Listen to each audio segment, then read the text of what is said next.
Menindaklanjuti keputusan pemerintah yang akhirnya membatalkan penghapusan tenaga honorer pada November 2023, Komisi 2 DPR RI menilai perlu solusi yang matang untuk menyesuaikan kebutuhan tenaga honorer karena jumlah tenaga honorer di Indonesia cukup besar dan statusnya hingga kini belum jelas.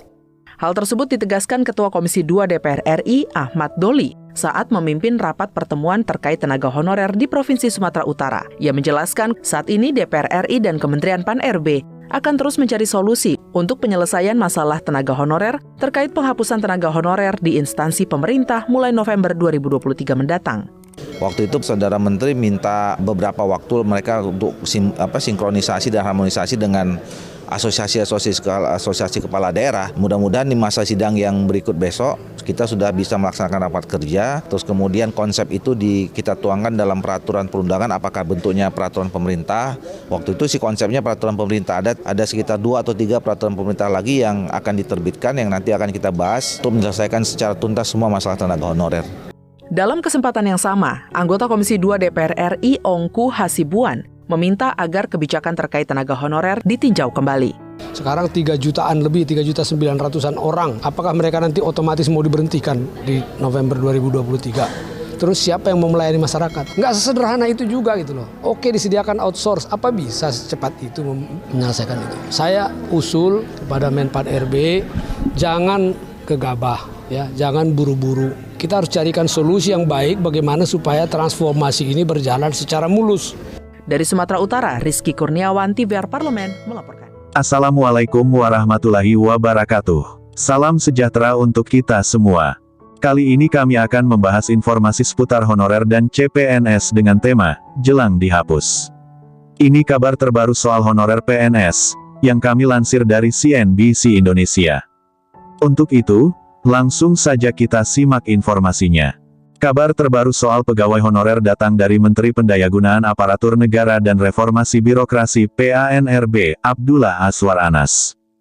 Azwar baru-baru ini menegaskan bahwa pihaknya akan menghindari kebijakan pemberhentian massal atau PHK saat menerapkan kebijakan penghapusan tenaga non-ASN pada November tahun 2023. Presiden Joko Widodo sendiri meminta Azwar untuk mengkaji masalah ini, mengingat kebijakan soal honorer akan berpengaruh pada 2,3 juta pegawai dengan status tersebut dan daerah serta kementerian lembaga yang mengandalkannya. Bukan diberhentikan, tidak ada rencana diberhentikan, ungkapnya di Istana Kepresidenan.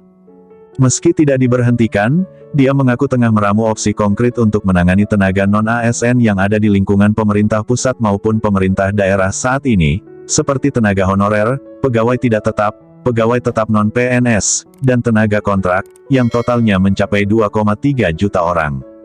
Adapun, menurut Anas, opsi penanganan nasib akhir para tenaga honorer yang akan dilaporkan ke Presiden Joko Widodo dan telah ia komunikasikan ke Komisi 2 DPR RI itu secara garis besar akan menitik beratkan pada jalan tengah. Artinya minim menggunakan anggaran dan menghindari PHK. Dan tidak akan tambah beban daerah. Ini yang kami sedang cari solusinya. Jadi yang penting kita hindari PHK, pembekankan anggaran, tidak ada lagi istilah non-ASN, ujar Anas. Pada kesempatan terpisah, Anas menuturkan tenaga pendidikan dan kesehatan yang masih berstatus honorer menjadi prioritas penanganan oleh pemerintah periode tahun 2022 sampai tahun 2023. Para honorer ini akan diberikan ruang ikut seleksi CASN untuk formasi pegawai pemerintah dengan perjanjian kerja PPPK, ataupun calon pegawai negeri sipil CPNS. Yang sudah jalan sekarang mulai tahun 2022 sampai tahun 2023 ini yang diangkat sesuai prioritas pendidikan dan kesehatan, kata Anas. Dalam kurun waktu tersebut, pemerintah telah menyiapkan 700.000 formasi bagi kesehatan dan pendidikan. Namun, yang terserap atau yang diusulkan oleh pemerintah daerah kebutuhannya hanya sebanyak 400.000. Nah, kami berharap daerah segera mengusulkan untuk PPPK dari daerah karena pendidikan dan kesehatan sedang jadi prioritas, tutur Anas.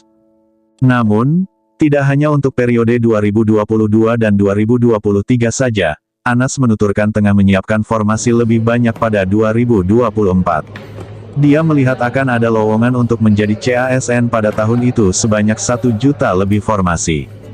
Sekarang kita sedang ajukan formasi, 1 juta lebih formasi yang kita ajukan untuk 2024. Tentu tenaga non-ASN tidak hanya guru dan kesehatan, tentu di banyak tempat banyak, karena itu sedang kita siapkan opsi terbaik, ungkap Anas. Lebih lanjut, Anas akan kembali mengumpulkan bupati dan wali kota seluruh Indonesia agar menemukan formula yang tepat atas nasib honorer.